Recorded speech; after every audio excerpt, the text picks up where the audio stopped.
Hello and welcome back to Women's Football Talk. Over these next set of videos, we're going to be previewing each team ahead of the 2024-25 WSL season. Today we're jumping in with Arsenal. Now, last season, Jonas Alderweireld side finished third in the WSL, and again they will be hoping for a strong season in the league.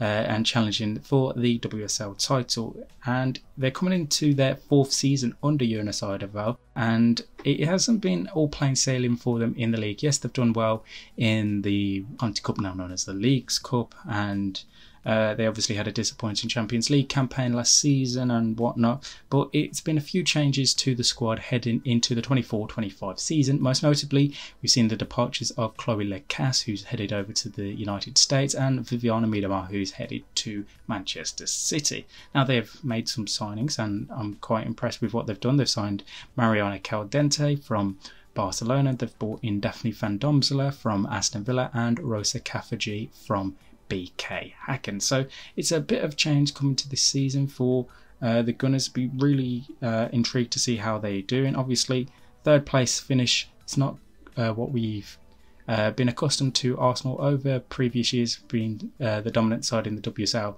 obviously before Chelsea and Manchester City's success over the last decade or so. Prior to that, it was all Arsenal, but fourth season now under Jonas Alderweireld, you'd expect more of a title challenge.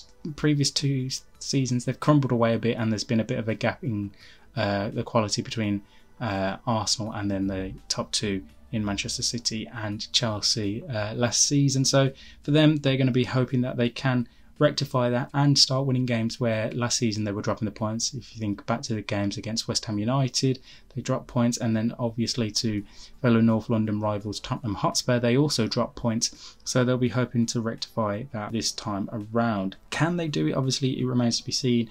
Got a lot of things heading into their season. As a time of recording, they are to play their Champions League game against Rangers. So if they obviously get into the group stages of that, that will take a lot of effect on the season.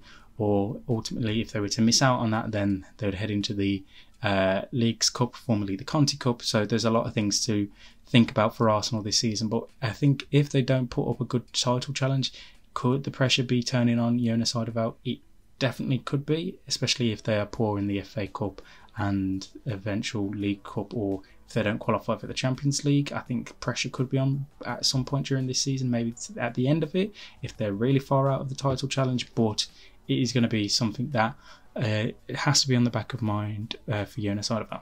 So let's have a look at some of the other stuff this season. So a standout new signing for me is Rosa Caffergy. As good as a player as Mariana Caldente is, 21-year-old Swedish forward Caffergy signing from Arsenal is an absolute brilliant signing. She's such a highly rated player, and one that could provide the spark of creativity for the team if she's to play or coming off the benches in the early parts of this season. Her versatility as well, it will help to be very important for Arsenal, and I think it's one where she has that bit of flair and fire in her that I think Arsenal have been missing for a while now. So if she can add that to Arsenal this season, then it's going to be really interesting to see what the Gunners can do with her. And yeah, I think all three players that they've signed for their first team have all got the potential to make game-changing results for them.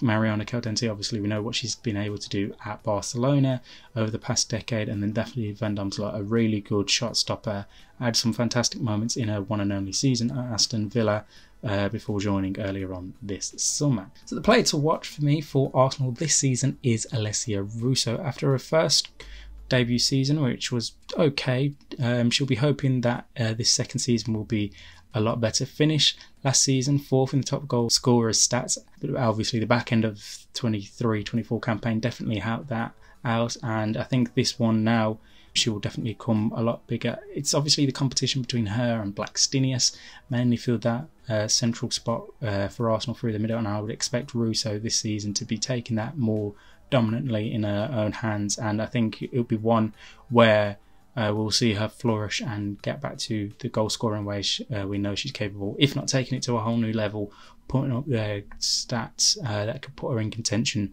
for a potential golden boot. It's something Arsenal need. They need a standout goal scorer if they are to challenge for the WSL title along with Manchester City and Chelsea, because we know with Chelsea it's Lauren James when Sam Kerr hasn't been fit, and obviously previous seasons it's been Sam Kerr herself. At Manchester City, since she joined, it's been Khadija Shaw. So both of those two teams have a standout goal scorer, where Arsenal, they have a plethora of scorers.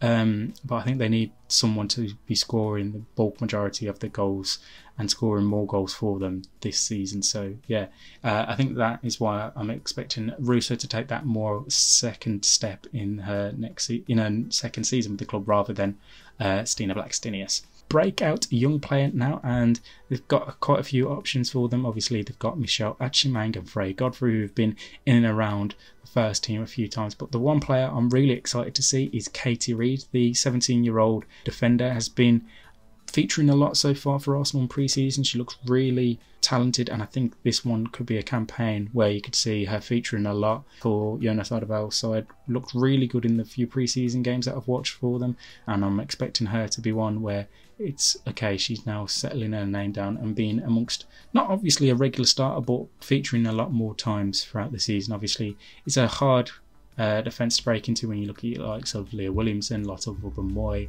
Leia Cadena, just to name a few. Reid will obviously want to be fighting for a chance to be amongst them, and obviously she's got a lot of time to be putting her name amongst them, but yeah, I think she's going to have a really good season, especially with what she's done in pre-season, and if she can keep that going and be featuring for Arsenal regularly this season, then she's got a very, very bright future ahead of them. Like a lot of the Arsenal Academy players do, it's just about getting the minutes under their belts, and if Jonas Ardavel is willing to give them more minutes this season, then Reid for me is definitely one that can have such a big season. So let me know in the comments your thoughts. What is your thoughts on Arsenal this season? How will they do? Will they put up a fight in the title challenge?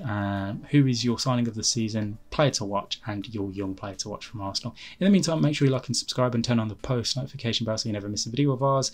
Make sure you're following us on X at WF Talks for all the latest news and stories from around the world of women's football. Women's Football Talk on Instagram for all the same stuff, and head over to our website womensfootballtalk.substack.com for all the latest articles and stories from around the world of women's football.